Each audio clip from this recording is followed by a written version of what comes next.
Stop me if you've heard this before, but I believe the Dallas Cowboys can win the Super Bowl next year. With 5 things adding on to the 2025 season, I believe the Cowboys will be in a position where they not only reach the Super Bowl, but they will be known as Super Bowl favorites throughout the season. For 5 simple reasons, the Cowboys can become the team they're supposed to be, becoming America's team and actually living that. Number 1, defensive communication. The defense of the Cowboys last year was the 32nd ranked defense for a reason. They did not know how to line up, they did not know how to communicate, and they were not multiple.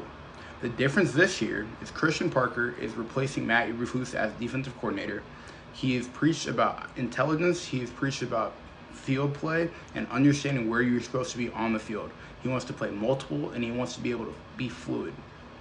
Being able to communicate and move through different coverages confuses the offense, makes the defense play faster, smarter, and force more turnovers, which the Cowboys need.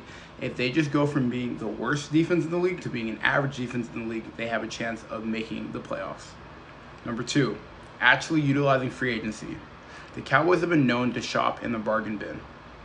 When you look at last year, the Cowboys went and got Jack Sanborn, a linebacker that Matt Eberflus wanted, Kenneth Murray, a linebacker who no one really wanted, but the Cowboys believed because he was a former first-round player that he had talent.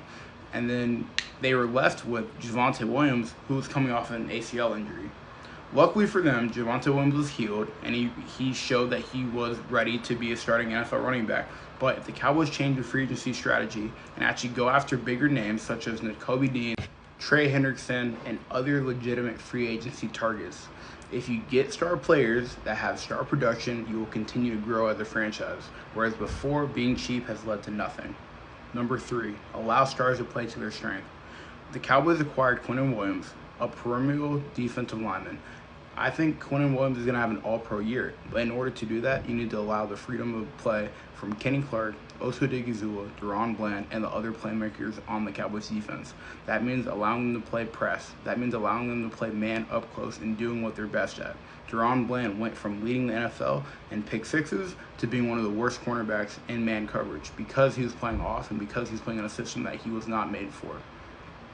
On the offensive side of the ball, the Cowboys have stars in their offensive line and the skill players and with Dak Prescott. So if you allow your stars to do their job efficiently, you can be like the Cowboys offense, which ranked in the first half of the NFL, ranking number 1 for the majority of the year versus their defense that ranked last.